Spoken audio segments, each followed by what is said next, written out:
So hello everyone and welcome to another episode of Bettor Reacts, the show where I look at clips from television and movies involving sports betting and give my opinion on whether it's based in reality, if it's Hollywood, and what I think of the scenes overall. This week, we're going to be looking at some clips from some television series, and the first one is a classic from the 1990s. It's Seinfeld. And they make references to gambling quite a bit throughout this entire series. We're going to take a look at a clip with George and Jerry, and then we'll discuss it once it's done. Down to the track, put it all on a horse. Why don't you put it in the bank? The bank? This is found money. I want to parlay it. I want to make a big score. Oh, you mean you want to lose it? Where's the luck? There's no luck. $1,900 down the drain. And so there you see where he's talking about taking some money that he's got, that he's won, and he wants to parlay it, meaning he wants to, multiply it, several times over through gambling.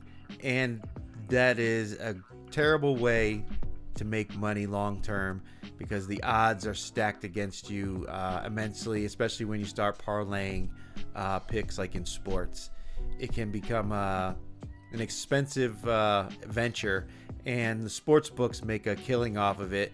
And they want you to chase. They want you to, the more you gamble, the more likely you are to lose. So the sports books and the casinos just love that.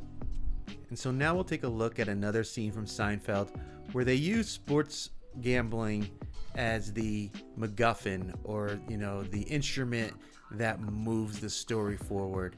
And they're kind of making a goof on a trope about sports gambling, particularly at this time, because this is in the 1990s in New York, where sports betting was illegal, where you were only able to gamble with a bookie.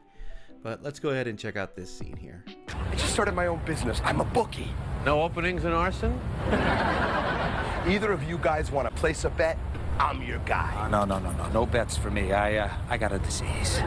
And so there we see a scene with Kramer's friend Mike, and he's looking to start his own bookmaking operation, and he goes to Jerry, lets them know that he can place a bet. Kramer gets him to place the bet, and the bet ends up winning. And so now we're going to see where the hijinks ensue and the reversal of this trope that Seinfeld is goofing on here. Let's take a look at this scene here. George isn't at home. Hey, Aaron. Hey, Mike. How about those Knicks? Yeah, how about him? Look, Jerry, I can't pay you. Why not? 'Cause I don't have the money. Mike, you say you're a bookie, you take a bet, and then you can't pay? I don't know, Mike. To me, it sounds a little, how you say, phony.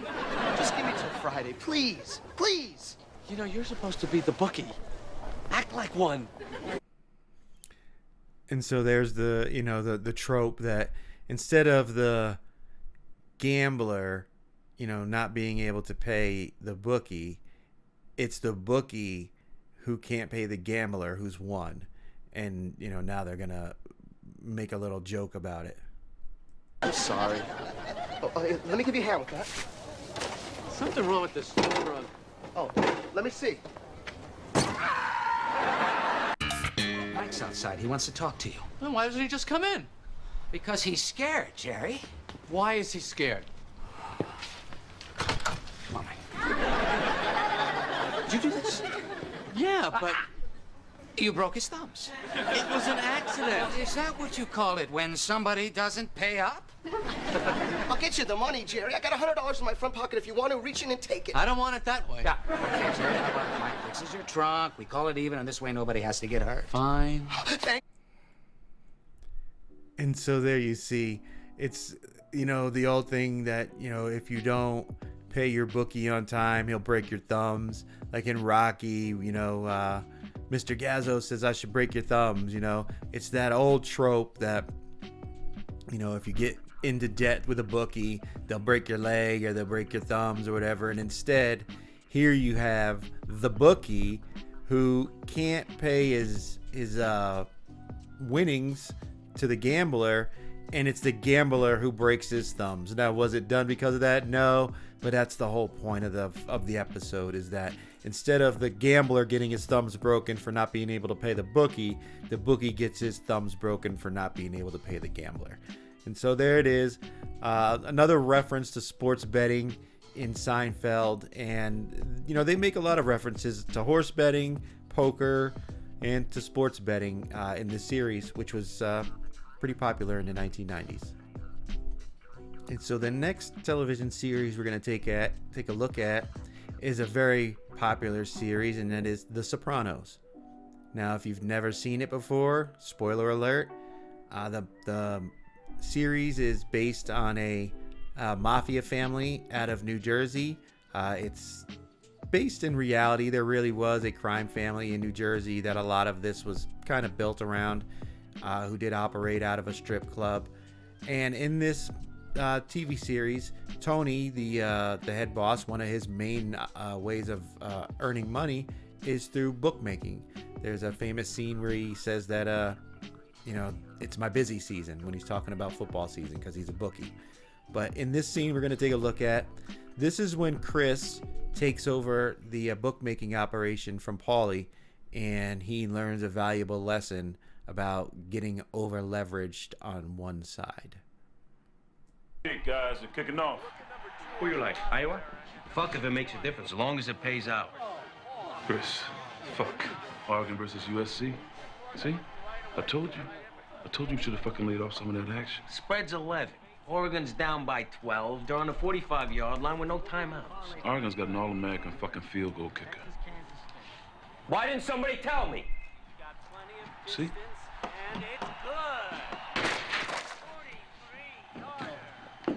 USC? That spread could have opened at 18. Fucking top 10 team. Even so, we should have laid off some of the action to Philadelphia. Paulie did it all the time. You see him here?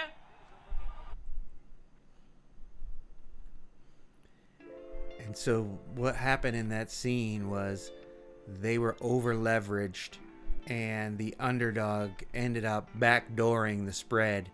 And what the guy was saying was they knew that they were over leveraged, that they should have placed a bet with another bookie on the underdog to lay off some of their liability, that they had too much money riding on one side. If that one side didn't come through, they were going to be in trouble. And so he just lost a lot of money by getting backdoored with this guy kicking a field goal that has nothing to do with the overall outcome of the game. But that is the reality of if you're a bookmaking operation, that can turn your lights out if you get over leveraged on one side, and then that one side ends up losing, and now you've got all these people who want to get paid, and you could bankrupt yourself as a bookmaker doing that. So lesson learned, when you're leveraged like that, because the idea of bookmaking is to have equal action on both sides so that you can make your vig, your juice, and that's your profit. That's the ideal situation for a bookmaker.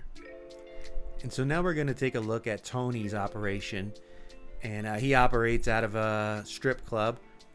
And in this scene, he's sweating out the finish of a game. Now, let's take a look at this scene. Yet here they are, the overworked Bucks team falling apart as the Bills with that play are inside the 30 and loaded for goal. Come on. Just watch. Bills get another 7. You think? Nah. I say a quick field goal wins. Absolutely. They'll choke. That's what they do. You got Buffalo, right, T? No, line is 3. I'll settle for a push. Okay. He said the line is 3. I'll settle for a push. So he has Buffalo -3. That's what I'm getting from this. We're going to continue this scene, but I just want you to remember what he just said right there. Go, fucking go for it! 3rd and 2.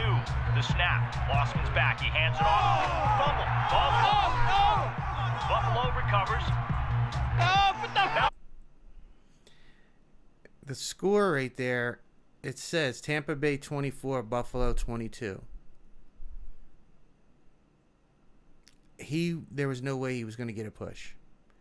Field goal, they win by 1. Tampa Bay loses by 1. So no matter which one he had, if he had the favorite -3, he's losing.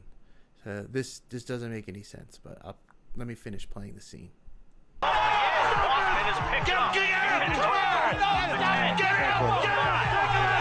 Buffalo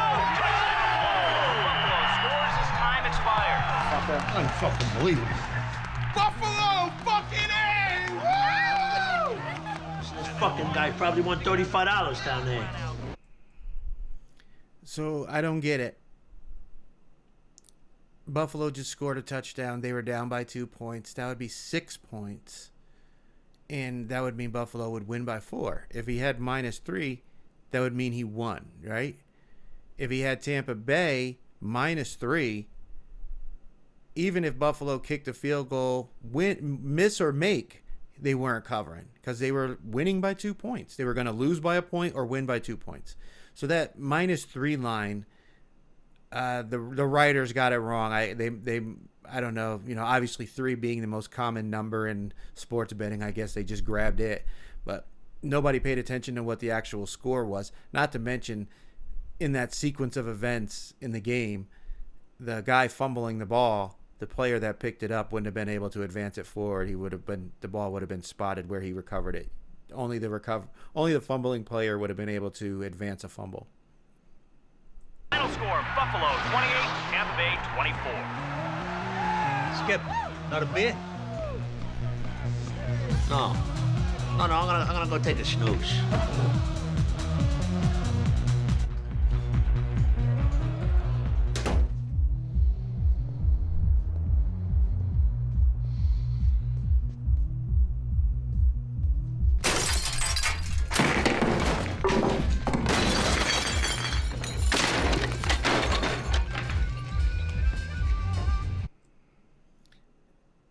So the last TV series we're going to be taking a look at is called Bookie. Just came out in 2023. There's only one season, 8 episodes, and it's kind of hard to find clips. I have the opening trailer, but it's based on a bookie in Los Angeles, and with California, which is true, still not having legalized sports betting. Bookies are still the easiest way for somebody to sports bet in California, unless they do it, overseas. But he's facing the reality that it won't be long before California actually does legalize it. And it has Sebastian Maniscalco and Omar Dorsey, and they really do make a good comedic duo. I mean, these guys would they would get arrested in like the first episode if this was real life, because they're not very good criminals. But it is pretty funny and it's pretty dramatic. It's worth watching, and I guess they have another season in the works. But let's take a look at some of the scenes from the trailer and just get an idea of what this show is all about. What kind of job do I got? Nobody pays me. What if I make this right with some baseball memorabilia? Guys, I've got Babe Ruth's autopsy report. No.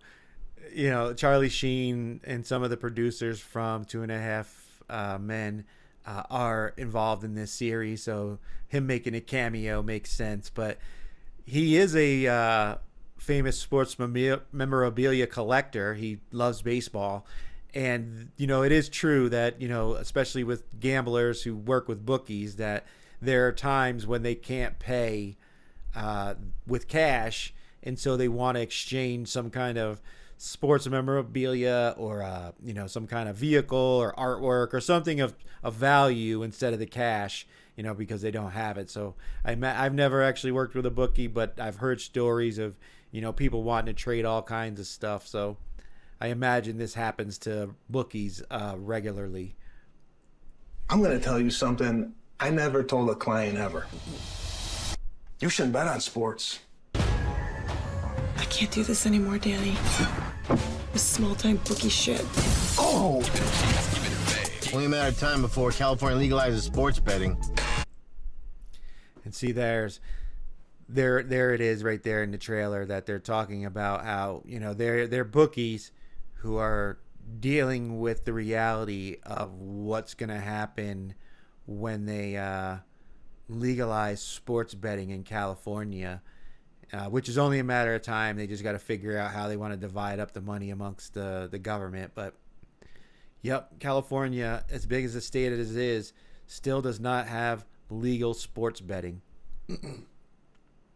I live very close to the border of California, actually within 10 minutes in South Tahoe. And if I'm too close to the border of California at one of the sports books right on the Nevada side, the GPS location in my phone won't allow me to submit like a bet on an app if I'm standing too close to the border, and I have to actually walk down the street a little bit in order, or like leave the casino and walk out one of the side doors in order to get it to pick up my location in the state of Nevada and allow me to place a bet. So hopefully California gets it straightened out, but it's very strange. They have a legal fantasy sports, but they do not have illegal sports betting yet. If and when, what's our edge? That you extend credit to low-life degenerates? I have personal relationships with my clients. Biggie, the assholes are here. And so, yeah, I mean, you can see it's kind of like a buddy comedy around sports betting, but they had to make these guys bookies in order to let them get into some hijinks and stuff. It really is a lot of Hollywood. You know, like I said, if these guys were real criminals, they would have gotten arrested within the first episode. But they are funny, and they got great comedic timing together. And it's good writing. I'm looking forward to watching the second season. But first season, it's on Cinemax. There's 8 episodes, and it's definitely worth checking out. It's called Bookie. So there you have it. Those are some clips from some television series that had sports betting involvement in the episodes, and just wanted to take a look at them and show how far back some of these TV series have been talking about it, when it took until 2014 2015 before the Supreme Court allowed states other than Nevada to have legal sports betting. That is the end of episode 3 of Sports Bettor Reacts. Be sure to hit that like and subscribe button if you enjoyed the video. We have plenty of other content here on Dead Money Sports, and we have new content coming out all the time. You can also go to deadmoneysports.com and see our blog on the all of our sports content, as well as some of the other videos that we don't upload here on YouTube. But to everyone out there, thank you for watching, and have a great day.